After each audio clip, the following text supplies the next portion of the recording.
ضرور ہے کہ ابن آدم بہت دکھ اٹھائے اور بزرگ اور سردار کاہن اور فقی اسے رد کریں اور وہ قتل کیا جائے اور 3 دن کے بعد جی اٹھے۔ اور اس نے یہ بات صاف صاف کہی۔ پطرس اسے الگ لے جا کر اسے ملامت کرنے لگا، مگر اس نے مڑ کر اپنے شاگردوں پر نگاہ کر کے پطرس کو ملامت کی اور کہا، اے شیطان، میرے سامنے سے دور ہو، کیونکہ تو خدا کی باتوں کا نہیں بلکہ آدمیوں کی باتوں کا خیال رکھتا ہے۔ پھر اس نے بھیڑ کو اپنے شاگردوں سمیت پاس بلا کر ان سے کہا، اگر کوئی میرے پیچھے آنا چاہے تو اپنی خودی سے انکار کرے اور اپنی صلیب اٹھائے اور میرے پیچھے ہو لے۔ دیکھیں کہ جب مسیح نے اپنے شاگردوں کو بلایا تو اس نے ان سے یہ حقیقت نہیں چھپائی کہ اس کی پیروی کا مطلب ہے مشکلات، ایذا رسانیاں اور موت۔ اور ہم میں سے بہت سے لوگ اسے بہت آسان سمجھتے ہیں۔ یسوع کی پیروی آسان ہے اور بہت آسان ہے چرچ جانا۔ مسیح کے وقت میں اس نے انہیں مشکلات کے لیے بلایا۔ اس نے انہیں کسی کھیل کے میدان میں نہیں بلایا، اس نے انہیں میدان جنگ کے لیے بلایا۔ اس نے انہیں جنگ کے لیے بلایا، روحانی جنگ کے لیے، اور اس نے کہا کہ تم پر مشکلات آئیں گی، تمہیں زخمی کیا جائے گا اور تمہیں میری وجہ سے موت کے حوالے کیا جائے گا، کیونکہ دنیا مجھے رد کرنے کو ہے۔ یہ دنیا جس پر بدی اور گناہ کی حکومت ہے مجھے رد کرے گی، اور اگر تم میری پیروی کرو گے تو شاید تمہیں بھی صلیب پر چڑھایا جائے،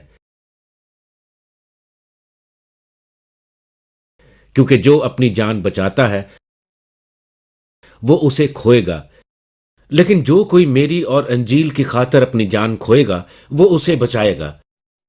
اور آدمی اگر ساری دنیا کو حاصل کرے اور اپنی جان کا نقصان اٹھائے تو اسے کیا فائدہ ہوگا؟ اور آدمی اپنی جان کے بدلے کیا دے؟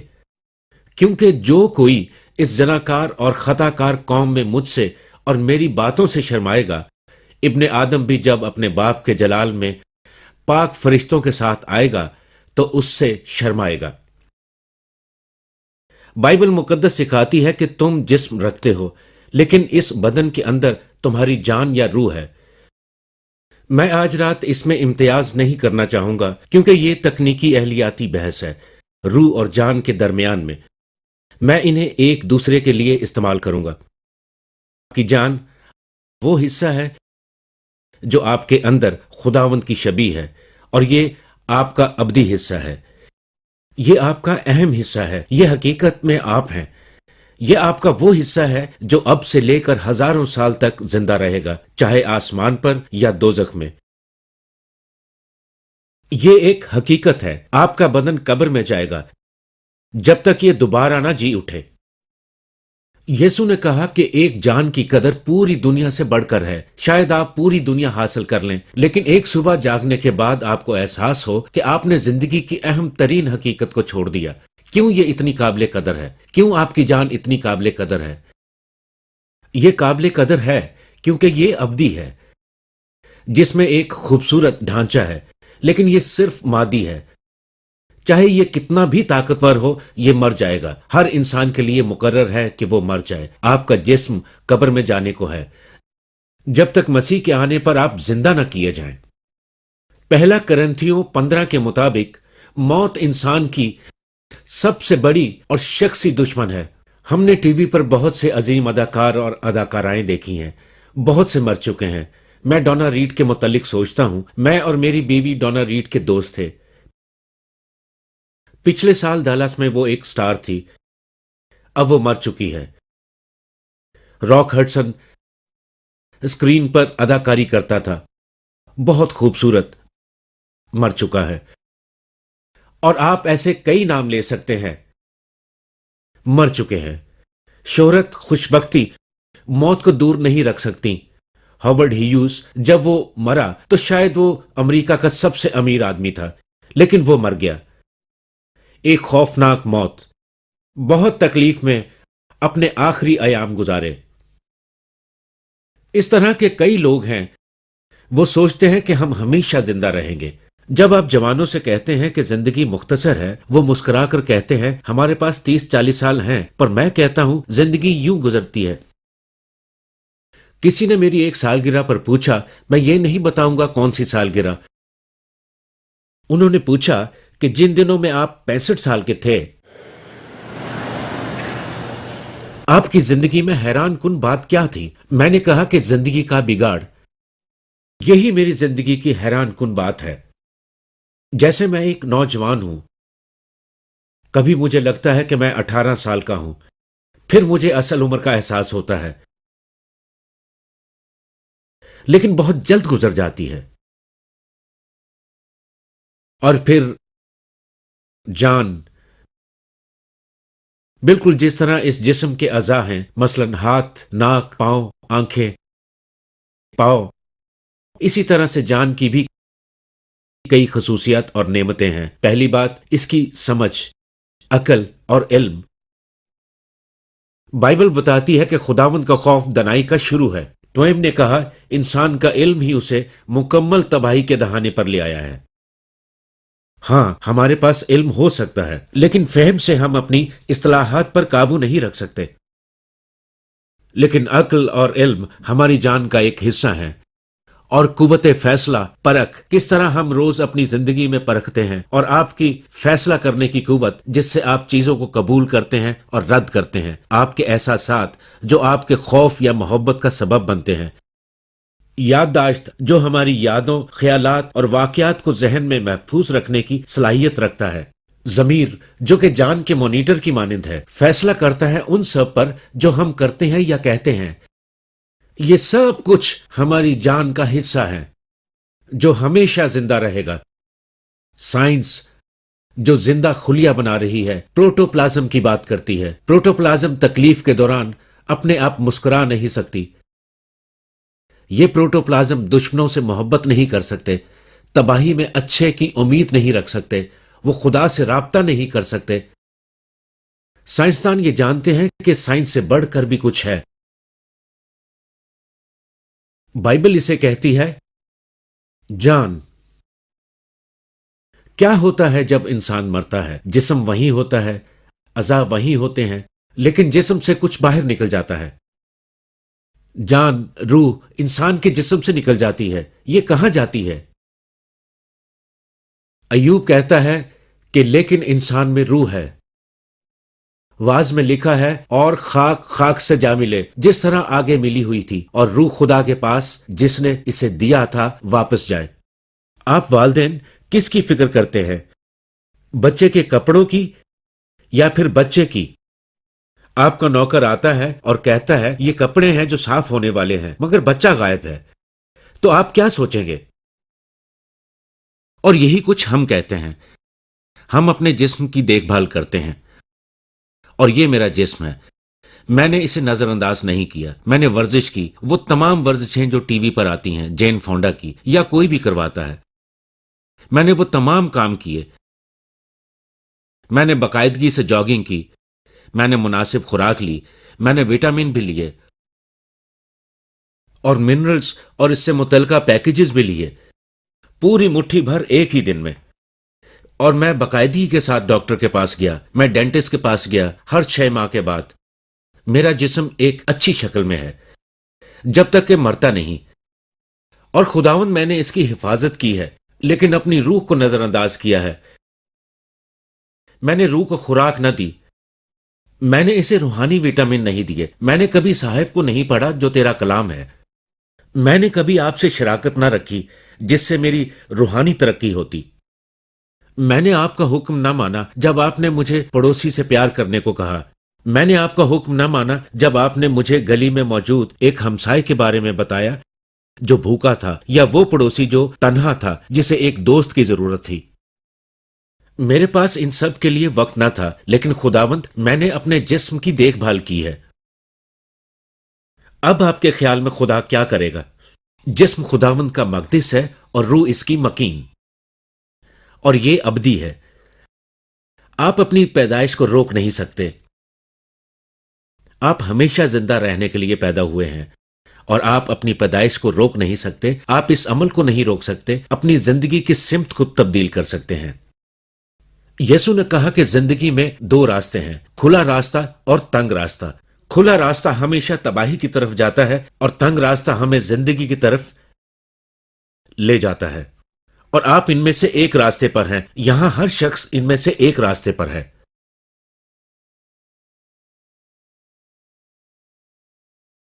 آپ راستہ بدل سکتے ہیں، لیکن آپ اس حقیقت کو بدل نہیں سکتے کہ آپ ایک زندہ روح ہیں اور کہیں نہ کہیں آپ ہمیشہ زندہ رہیں گے. یہ ایک سنجیدہ خیال ہے. شاید آپ کے پاس کچھ لمحے ہیں، کچھ گھنٹے، کچھ دن، کچھ ہفتے یا مہینے، یہ فیصلہ کرنے کے لیے کہ آپ کس راستے پر چلیں گے.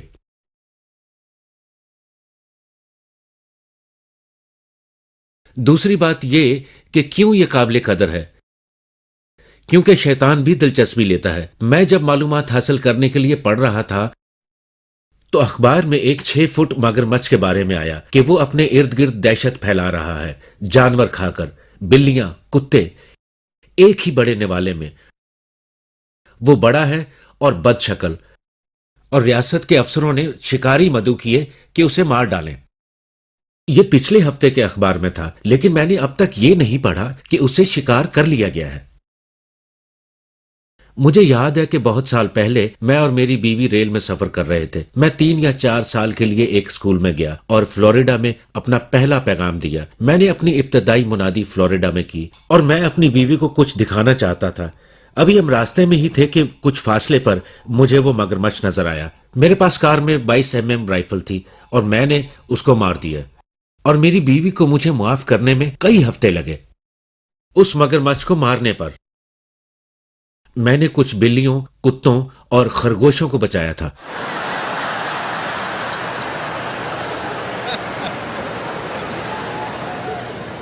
لیکن میری بیوی مگرمچھ کے لیے نرم دل رکھتی ہے.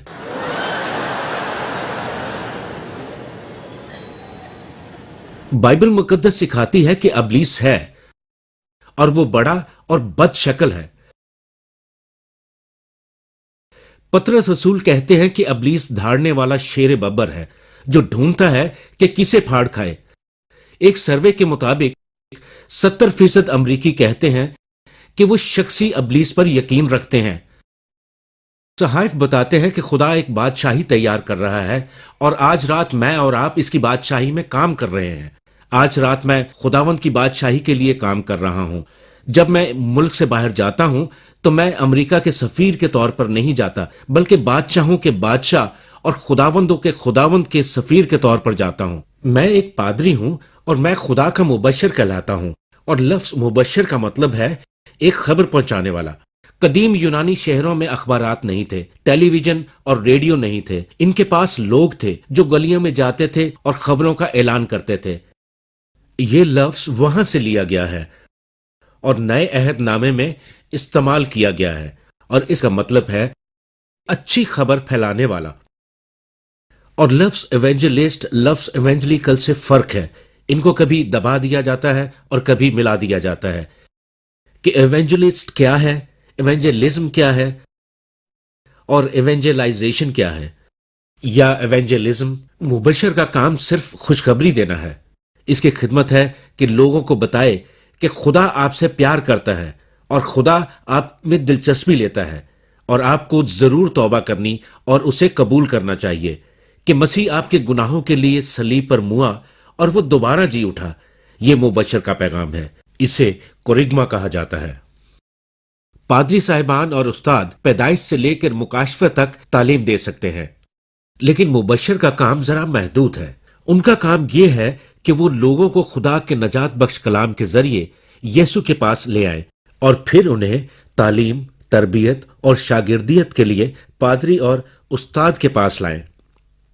مبشر ایک استاد بھی ہو سکتا ہے اور تربیت دینے والا بھی. اور کروسٹس میں ہم یہی کچھ کرتے ہیں، مہینوں کی تیاری اور مہینوں کے فالو اپ میں ہم کلیسیاؤں کی مدد کرنے کی کوشش کرتے ہیں. یہی وجہ ہے کہ ہم جہاں جاتے ہیں ہم کلیسیاؤں کو سپانسر کرتے ہیں اور اپنا سارا کام کلیسیاؤں کے ساتھ مل کر کرتے ہیں، تاکہ اس میٹنگ کے ختم ہونے کے بعد آپ اپنے دل سے کلیسیا کے ساتھ مل کر چلیں. خدا اپنی بادشاہی تیار کر رہا ہے، لیکن ابلیس بھی یہی کر رہا ہے. اس کے اپنے سفیر ہیں. متی 13 کے مطابق یسوع نے کہا، جب کوئی بادشاہی کا کلام سنتا ہے اور سمجھتا نہیں تو جو اس کے دل میں بویا گیا تھا اسے وہ شریر آ کر چھین لیتا ہے.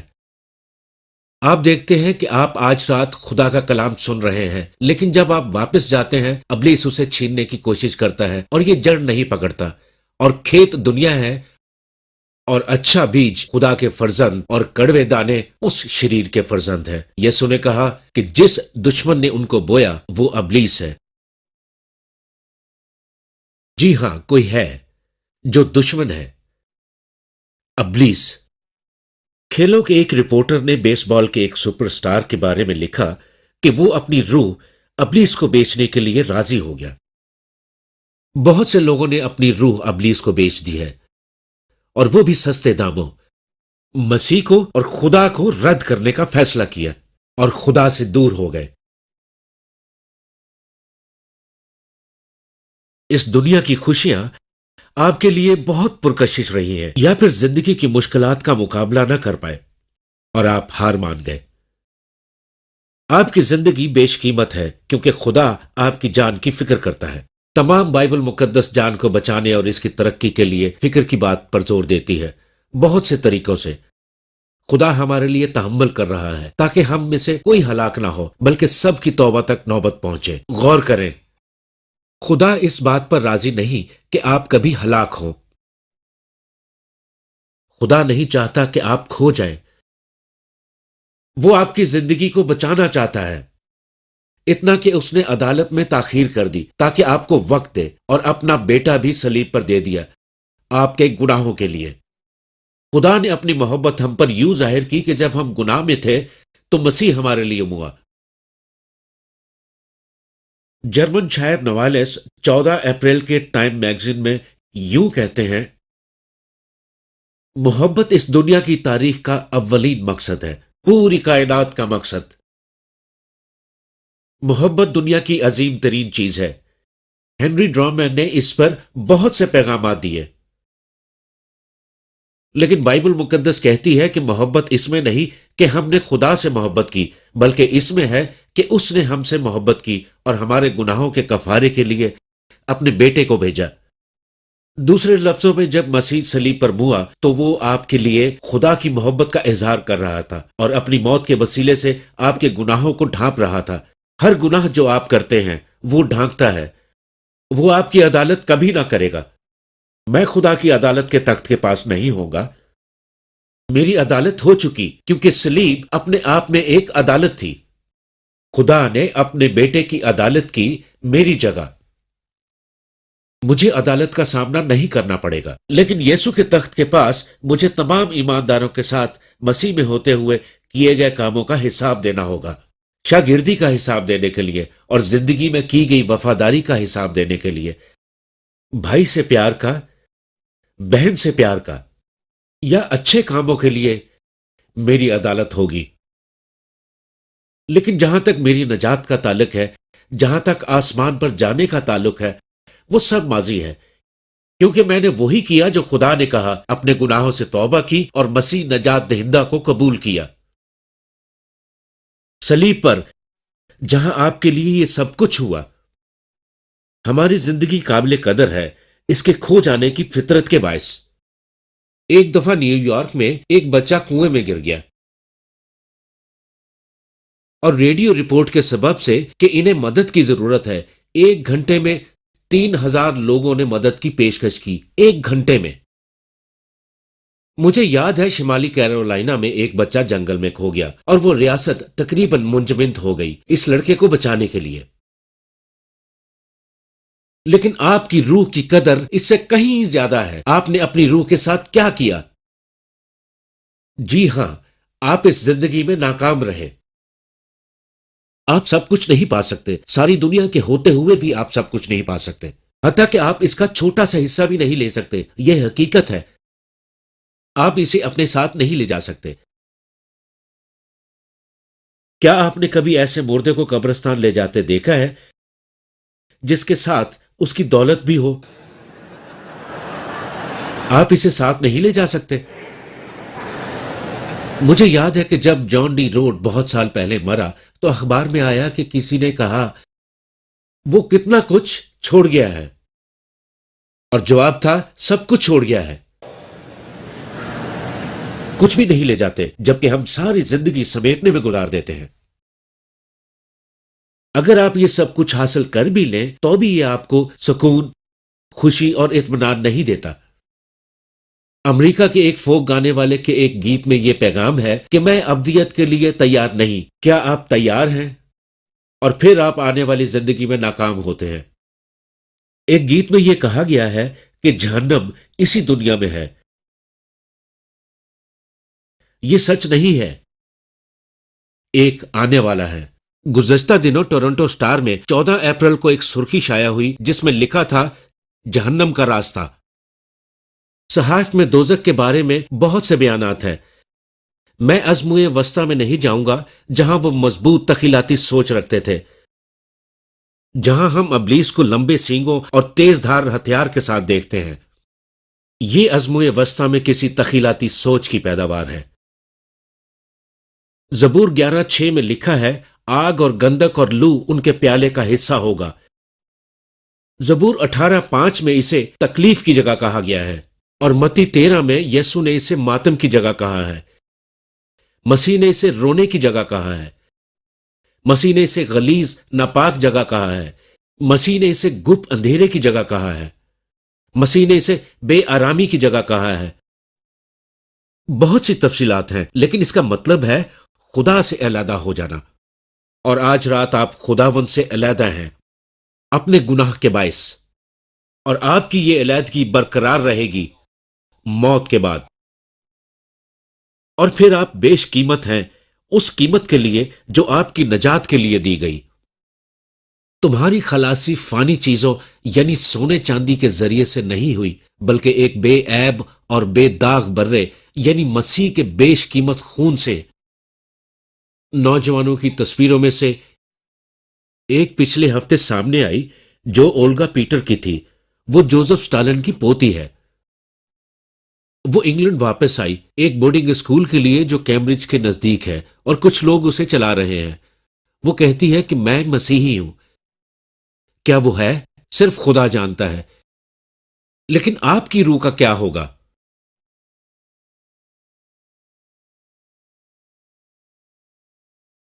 کیا آپ نے اسے کھو دیا ہے؟ کیا آپ اسے کھو رہے ہیں؟ آپ کیا کر سکتے ہیں؟ آج رات آپ اپنے گناہوں سے توبہ کر سکتے ہیں۔ توبہ کا مطلب یہ کہنا ہے خدا میں نے گناہ کیا، اور آپ اپنے گناہوں سے مڑنے کو تیار ہیں۔ اس میں خدا کو مدد کرنی ہوگی۔ آپ کے پاس قوت نہیں کہ آپ ایسا کر سکیں، لیکن وہ مدد کرے گا۔ بہت سال پہلے میں نے ایک جوکر کے بارے میں کہانی پڑھی، اور اس نے بیش بہا دولت کمائی، اور اس نے اپنی ساری کمائی ایک بڑے ہیرے میں لگا دی، دنیا کے سب سے بڑے ہیروں میں سے ایک۔ اور اس نے ریٹائر ہو کر اٹلی میں اپنے گھر جانے کا فیصلہ کیا۔ وہ جہاز پر تھا جو سمندر میں جا رہا تھا۔ ایک دن ایک لڑکا مالٹے پکڑے ہوئے آیا اور وہ کھیل کے طور پر انہیں ہوا میں اچھال رہا تھا۔ اس جوکر نے کہا کہ مجھے یہ کرنے دو۔ اس کے ایسا کرنے پر ہجوم جمع ہو گیا اور لوگوں نے دیکھا کہ وہ ماہر ہے۔ ایک دم اس کے ذہن میں کوئی خیال آیا اور اس نے کہا کہ رکیے، میں آپ کو کچھ دکھانا چاہتا ہوں۔ جیسے وہ اپنا ہیرا باہر لایا تو سب حیران رہ گئے۔ اس نے اسے ہوا میں اچھال دیا اور پھر پکڑ لیا۔ اس نے کہا کہ میں اسے اور اوپر اچھال سکتا ہوں۔ لوگوں نے کہا ایسا نہ کرو، یہ تمہاری جمع پونجی ہے، ایسا نہ کرو، اپنی ساری زندگی تم نے اس کے لیے کام کیا۔ اس نے کہا او میرے ہاتھ اسے پکڑ لیں گے۔ اس نے پھر اچھالا اور جب وہ نیچے آیا اسے پکڑ لیا۔ پھر اس نے کہا میں اسے اور بھی دور پھینکوں گا، اور انہوں نے کہا ایسا نہ کرو، لیکن اس نے دور اچھال دیا اور وہ نیچے آ رہا تھا چمکتے دمکتے، اور وہ اسے پکڑنے ہی کو تھا کہ جہاز نے جھٹکا کھایا اور وہ ہیرا سمندر میں جا گرا، اور ساری زندگی کی کمائی اس نے کھو دی۔ آپ میں سے کچھ اپنی روح کے ساتھ ایسا ہی کر رہے ہیں۔ آپ تماشا کر رہے ہیں، آپ کو پکڑنے کی امید ہے۔ آپ سمجھتے ہیں کہ کسی دن کسی پل آپ خدا کے ساتھ مل جائیں گے، اور جانتے بھی ہیں کہ ایسا کرنا ہے، لیکن ابھی آپ ایسا نہیں کرنا چاہتے۔ اسی لیے آپ رک جاتے ہیں، ٹال مٹول کرتے ہیں۔ ایک دفعہ آپ نے اسے کھو دیا تو کچھ نہ کر پائیں گے۔